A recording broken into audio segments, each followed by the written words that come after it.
Welcome back to the channel, everyone. In our last video, we took a deep dive into the intense negotiations behind India's Rafale fighter jet deal, where New Delhi forced France into an unprecedented total technology transfer. A lot of you might be wondering, why is India investing such massive capital? Why are they taking such a hardline stance, refusing to back down a single inch at the negotiating table? Well, this isn't just about showing off military muscle. It's rooted in one of the deepest historical scars in the nation's history, a scar that has been etched into the minds of the Indian people for over 60 years. Today, we are tracing the origins of this pain back to the roof of the world, a freezing, desolate wasteland that became the flashpoint forcing two Asian superpowers to turn their guns on each other. This is the story of the highly contested region known as Aksai Chin. But before we dive into Aksai Chin, I want to take a moment to address the complete map of India as officially recognized by the Indian government. Based on the insightful comments and feedback from our Indian viewers on the last video, it's crucial to highlight that a true representation of India extends far beyond the northern borders. If we look south into the Indian Ocean, we cannot forget two immensely strategic island chains. First, the Andaman and Nicobar Islands in the southeast, serving as the Navy's frontline fortress to control vital sea lanes in the Malacca Strait, and second, the Lakshadweep Islands in the southwest. A truly official map that reflects India's complete sovereignty must include these islands alongside the northern territories. Now that we have a clear picture of India's vast geopolitical footprint, let's head back north to the focal point of today's video. If we zoom in on the northernmost tip of India, we find a massive expanse of land locked between the Himalayas and the Karakoram Range. This is Aksai Chin. Picture a high-altitude desert plateau, averaging over 5,000 meters above sea level. It's a place where the freezing temperatures literally ice up your lungs. The oxygen is incredibly thin, and barely a single blade of grass can grow. It is a desolate wasteland where ordinary human settlement is virtually impossible. Yet within that emptiness lies incalculable strategic value. For China, Aksai Chin is the only viable land bridge perfectly connecting the autonomous regions of Xinjiang and Tibet. Whoever controls this territory essentially holds the ultimate strategic choke point for moving troops and dominating the roof of the world. The root of the problem is that this land never had a clearly defined owner to begin with. We have to go back to the era of British colonial rule in India. At the time, the British drew up multiple versions of the border separating India from Tibet and China. One version, the Johnson Line, firmly placed Aksai Chin within Indian territory. Meanwhile, another version, the Macartney-MacDonald Line, placed the region outside of India's control.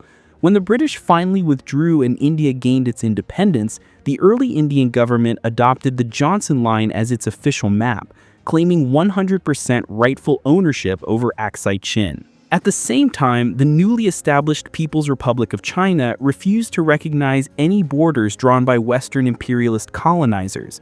This ambiguity was a ticking bomb waiting to go off. During the 1950s, the Indian government, led by Prime Minister Nehru, pursued a highly friendly policy toward China. India firmly believed in international brotherhood and thought any border disputes could be resolved peacefully. Driven by this optimism and deterred by the treacherous terrain of the Karakoram Range, India rarely sent patrols or established military outposts in Aksai Chin. They simply assumed no one would ever invade such a freezing, desolate wasteland. But they were dead wrong. While India let its guard down, China was moving quietly, executing a plan India never saw coming.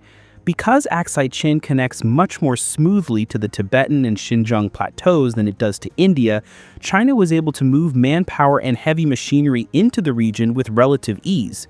In 1951, China initiated one of its most massive and secretive construction projects, National Highway 219, also known as the Xinjiang-Tibet Strategic Highway. This road cut straight through Aksai Chin for hundreds of kilometers. A massive workforce of Chinese laborers and soldiers built a heavy-duty concrete highway at a staggering altitude, all while India, sitting behind the Karakoram Mountains, remained completely oblivious. It was essentially like someone building a massive freeway right through your backyard without you noticing for years. The truth finally came to light in 1957 when the Chinese government published a new official map, clearly displaying Highway 219 cutting right through Aksai Chin. When the news reached New Delhi, it sent shock waves through the government, severely shaking India's confidence. India immediately dispatched military patrols to investigate the area. What they found was a fully completed concrete highway and Chinese military garrisons stationed on land India had always believed was its own. To make matters worse, the first Indian patrol to reach the area was captured and detained by Chinese troops.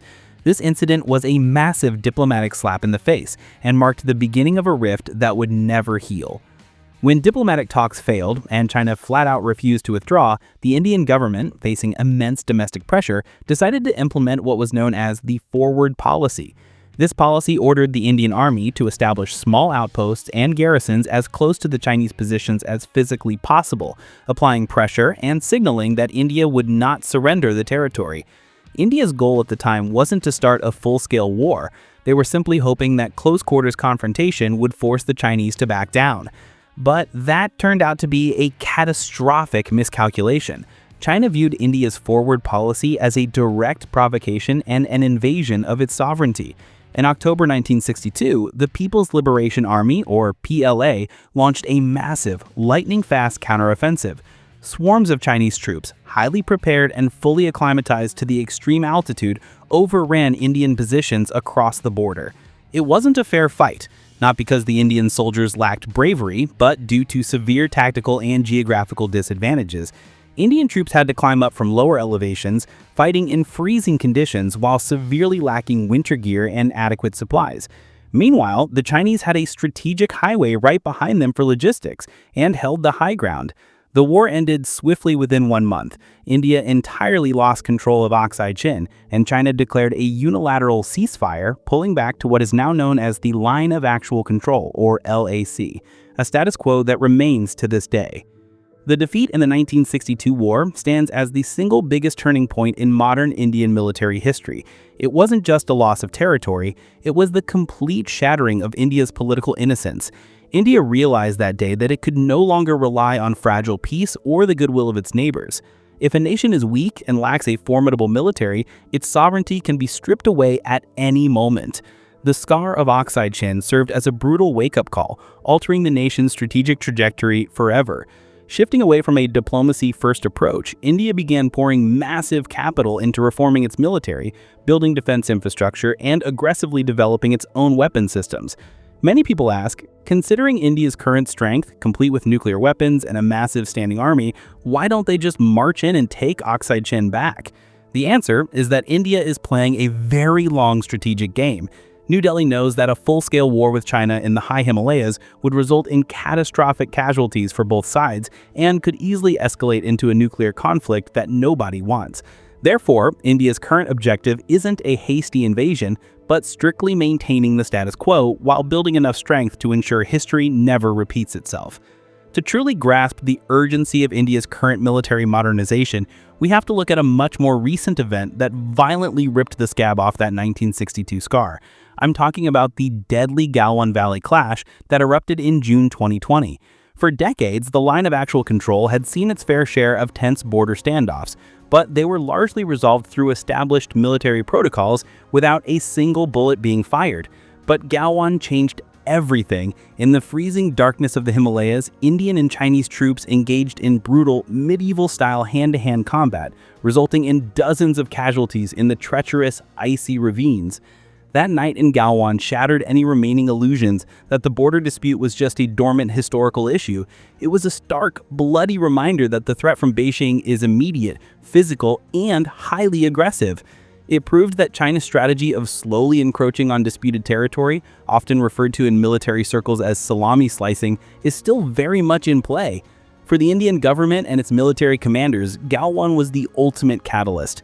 The slow, bureaucratic defense procurement of the past was simply no longer acceptable. This is exactly why we've seen India aggressively building roads, bridges, and mountain tunnels along the Chinese border in recent years. They're fixing the vulnerabilities of the past, ensuring they can deploy troops and heavy armor to the front lines as quickly as possible during an emergency. And this brings us back to why the Rafale fighter jet deal is a matter of life and death for India.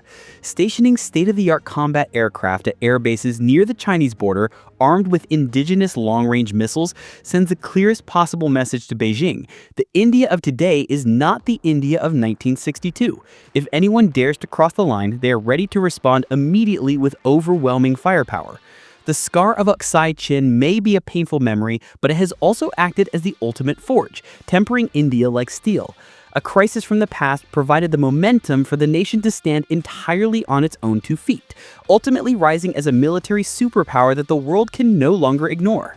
To give you a clear overview of the Aksai Chin conflict, I've put together a timeline summarizing the key events from the colonial era to the present day. Let's take a look at the data.